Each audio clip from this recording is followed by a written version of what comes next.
RTX 3000 CPUs is just around the corner, and what I have here today is not one of those. But here with me is the MSI GTX 1660 Super Gaming X. Pretty nice looking card, isn't it? Let's check it out!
Before we start with the MSI Gaming X review, just a short background for our GPU today. The GTX 1660 Super is technically a GTX 1660 with a GDDR6 treatment. So by now, it is the direct cut-down version of the GTX 1660 Ti with major key differences including less shaders but at the same time with a higher memory bandwidth. And since this also uses the TU116 die, this means that it also features NVIDIA's latest Turing-based NVENC encoder. Theoretically, with this newer NVENC, performance loss when streaming is very little, and this is especially good to those desktop with weaker CPUs as this encoder offloads all CPU streaming process to our Turing GPU. And before I go to the more detailed specs, just a quick story on how I ended up with this model. Actually, I was really looking for a GTX 1660 Super or 1660 Ti for an ITX build, and at first I was considering the MSI Aero model, since this is small enough to fit in most ITX cases. And that card was around 14,500 Philippine peso at that time. But as I was doing a last-minute browsing, I came up with this model at around 15,600, so that is around 1,100 Philippine peso or $22 more expensive. I just double-check if it will fit my case. And surprisingly enough, my ITX case supports this card. And without any hesitation, I went with this card instead and didn't regret buying this one.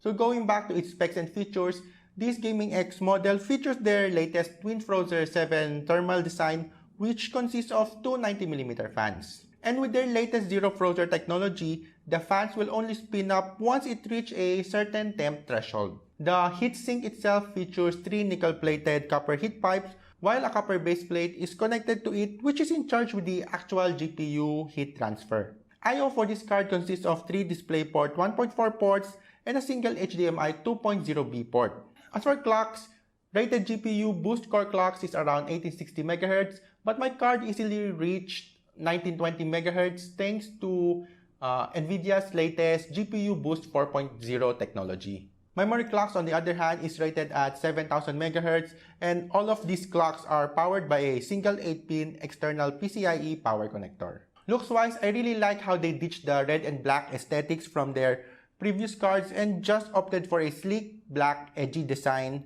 with carbon fiber accents. A steel backplate is added for added rigidity and helps with the overall looks. RGB lighting is also present on this card. It's nice as the ones surrounding the fans are subtle enough just to produce a small glow if ever it is facing down, and a nice accent if ever you vertically mount it. Another area that lights up is the MSI logo, but if ever you don't want any lighting, you could always download the MSI Gaming app to turn it all off.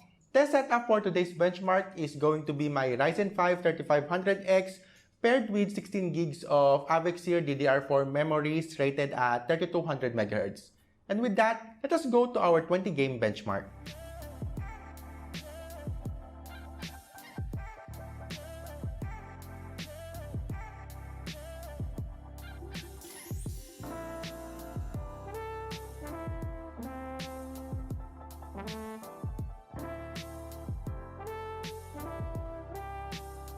With our benchmarks out, we can see that this is the perfect 1080p card even if we crank all the graphical settings to its max. Esports player on the other hand can now opt for a higher refresh rate monitors as this card can push more than 100 FPS in most of the esports titles. I also overclocked my card and was able to reach a max core clock of 2100 MHz, but it clocks back a bit to 2080 MHz on a more sustainable load. For memory clocks, I was able to push 900 MHz more for a total of 15.8 GHz effective memory clock. These settings translate to a 5 to 10% more performance depending on the game that you are running. And if you are gonna ask me if it is okay to overclock your GPU, my answer is yes, especially if you have premium cards such as the MSI Gaming X, as these cards were really designed to push more clocks as compared to the more budget-oriented models.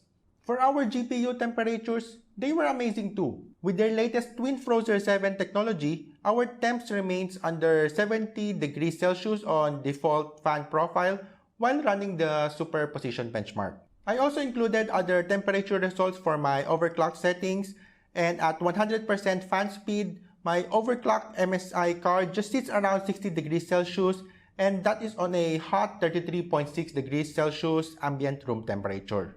For noise levels, with the default fan curve, the Gaming X is barely audible even on my open test bench.